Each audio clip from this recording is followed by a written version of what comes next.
இந்த விநாயகர் உனக்கு ஒரு விஷயத்த சொல்றார்.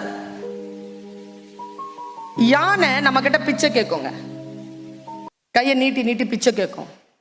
ஆனா இதுவும் யானை தான், இதுகிட்ட நாம பிச்சை கேட்போம். அப்படித்தானே?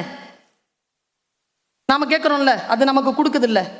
வெளியில இருக்கிற யானை நம்ம கிட்ட பிச்சை வாங்குது. ஒரே காரணம் தான், யானைன்னா மதம் பிடிக்கும். மதம் பிடிச்சா அது உலகத்தை அழிச்சிரும். அந்த மதத்தை அடக்கிறதுக்குன்னு ஒரு ஆயுதம் இருக்கு, அதுக்கு பேர் அங்குசம். பிச்சை எடுக்கிற யானை தன் பலவீனத்தை அடக்கக்கூடிய ஆயுதத்தை பாகன் கையில் கொடுத்திருக்கிறது.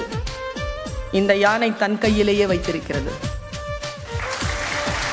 எந்த ஒரு மனிதனும் தன் பலவீனத்தை அடக்கக்கூடிய ஆயுதத்தை அடுத்தவர்கள் கையில் கொடுத்திருப்பானோ அவன் பிச்சை எடுப்பான்.